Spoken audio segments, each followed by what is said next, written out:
Alright. Nga tumaliriza okusoma kukyosobola okuyita SMT divergence oba smart money tool oba smart money technique divergence. Kati munzikiririzeewo tutandikire ddala business olwaleero. Seriousness. However much mubadde nga serious, but this time around tugenda kwongeramuko okuba seriousness. Okay. Kakati ke kaseera tutandike okunoonya akasente mu katale era nga munzikirize olwaleero nno nkinga ekyosobola okuyita time frame alignment. Time frame alignment.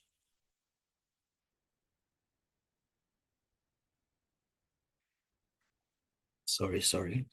Naye with this time frame alignment, ngenda gigatirako oba lesson ngenda gikolera wamu tekawo kyosobola okuyita multiple time frame analysis.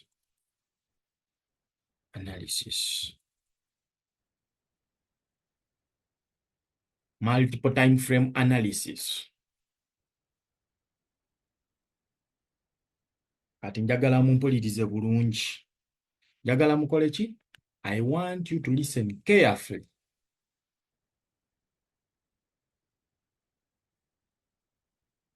Multiple what? Multiple time frame analysis. Mulimu ba traders ab'enjawulo. Mulimu baki? Ba traders ab'enjawulo. So sinti buli kaseera omuntu ogenda kusalirawo trader nti kozesa eno time frame oba kozesa eno time frame. Buli trader akolesa ki? Akozesa time frame gy'alaba nti emukola ki? Emugyamu. Onfuna. Buli trader akozesa time frame ekola ki? Emugyamu okwevaluatinga currency pairs agenda okozesa oba kiki agenda okozesa mu katale. Munfuna bulungi. So kakati mulimu baganda baffe ba traders ab'enjawulo. Munfuna nga bo baki? Nga bo ba different traders. Kati nga buli time frame egenda kuba traders banene wammanga. Kati nga mulimu ba day trader. Munfuna nembera mba momentum traders.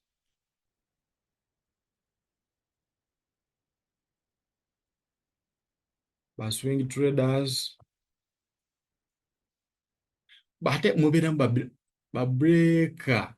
Like ba traders aba trading ebintu ebyenjawulo. Kati nga mubera mu banene bogamba nti ba breakout traders nabo mwe bali breakout traders. Ngai a tradinga ku zi breakouts nemberamu bali eri abatwala zi major economic events nga event ye era ng'oyo muyita event risk trader. Kati gwe kireeri gwe okwesalawo oli kika kya trader ki? Naye nga akabadika enjagala bagamba nti to catch a big fish, you have to go what? You have to go in deep waters. Mumpulira bulungi. Olina okudetermininga frequency ya trading yo ng'okozesa time frame ez'enjawulo okola analysis wo. That's why nkugamba use what we call a multiple time frame what? Time frame analysis. Mulira bulungi waneeno. Gold yena bagamba wakwambuka just CPI yaleetamu enkyokacyoka wano. CPI yaleeta embeera waneeno okola retracement zino nga otherwise twali tulina genda bugenzi waggulu. Eno high bagijjayo naye remember still there are more highs ezikyaliya. Moreover monthly, quarterly. So kakati njagala ontunuulire bulungi waneeno kyengenda okukola monthly time frame ngenda giteeka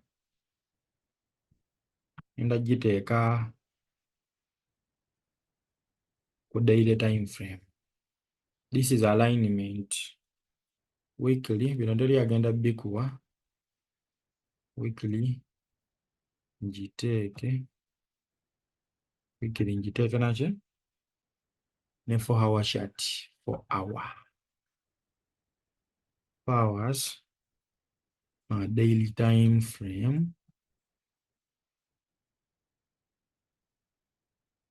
erina genda na 1 hour h1 1 hr then 4 hour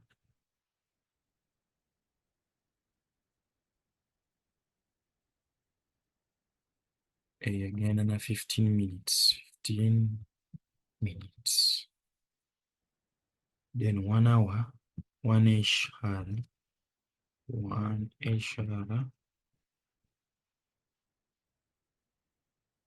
eyo automatically nga teri kwebuuza 5 minutes then 15 minutes will automatically go with 1 minute. Munfuna bulungi nnyo. Nabasomesa ku zosobola okuyita entry models oba optimal entry models kw'oyingirira kati ezo ku time frames zino eno zenva obbawa ozisanga ku side eno kw'ofunira entry models ku side eno. What is time frame alignment? Kwe kukola analysis ku peya emu naye nga ofuna alignment oba nga okukola analysis ku time frames ez'enjawulo okufuna buy entries n'okufuna setups zo eziri steady. Kati tugambe oyinza ogamba nti I'm using this time frame monthly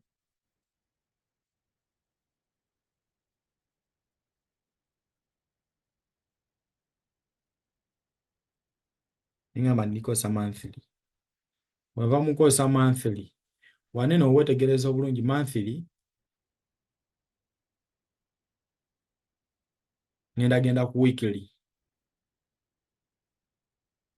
If I'm from weekly nve ku week nfuna bulungi nve ku week ngende ku 4 hour HR 4 HR nva ku 4 hour nzikirire wansi waneno I'm rhyming with this time frame 4 hour I just do a 4 hour ngende ku direct ku 15 minutes nga neno nonyezawo order blocks zange kati kwino kuzina eno I time frame tunonyezaako ki tunonyezaako high probability IRL oba internal range liquidity ne high probability ERL external range liquidity ngenda kunonyezaamu zi imbalances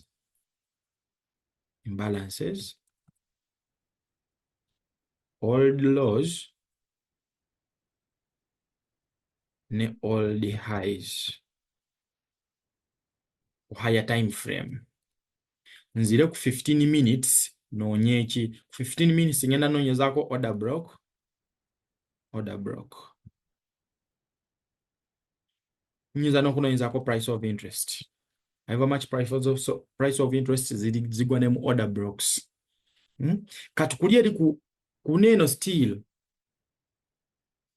ku neno kuki kati waneno ku lower time frame still ngenda noonyezaako structure endalaba structure etambula etya oba market trend nfuna noonyezaako zi inducements onfuna bulungi nnyo then era ku neno kwengenda okufunira entries oba this is where I'll execute my trades from. Ekitegeeza if we are to say katukoleko waneno analysis katonotono netugamba this is where is our thing tutandikidde kuki ku monthly weekly tugenda tandikira ku weekly tugenda noonyaayo ki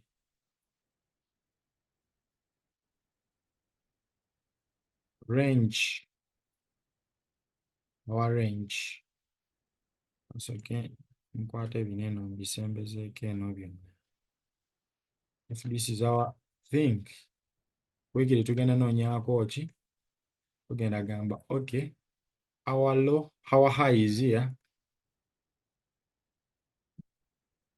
that's our weekly high ngamba nti we are in this range I come here still This is our range. This is our external range liquidity. Kole ki ekiba kiddako awo ngenda kukkirira ku monthly, I mean ku daily. Daily nyinza ogibuuka nenzira ku 4-hour time frame according to my plan. Wenzira ku 4-hour time frame waneno ngenda kunoonyaawo ki? Ngenda kunoonyaawo zi imbalance, lows, biki. Netegereza obulungi. Eno imbalance was filled. Order blocks nzinoonye. Onfuna. Order blocks nazo olina okuzinoonyeza wano eno eziyinza okuyimiriza trend yo. There is this imbalance here. There is that imbalance. This was a valid low. Yadda mu 50% retracement here. Use premium and discount. These lows.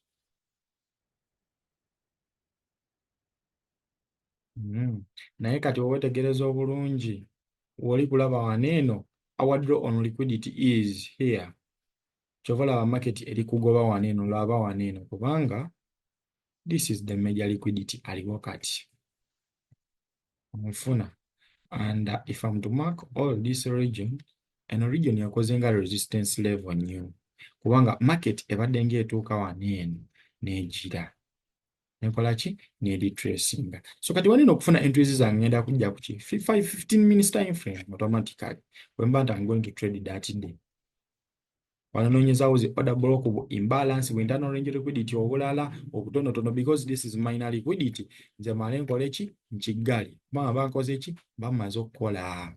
Kati waneno nga establishing think bias. Okola ki? Oteekawo bias. What is bias? Bias kwegamba nti akatale kanoonya next draw on liquidity. Liquidity ali okumpi awo yaliwa. Oba akatale kayinza kunoonyaawa. Kubanga njagala okwekasa nti oba nti oli kumonitoringa time frame nga gwateekawo time frame alignment singa 2 gwe z'okozesa, blood ogenda kuba waakabi mu kyova okola. Otherwise, eno lesson katugi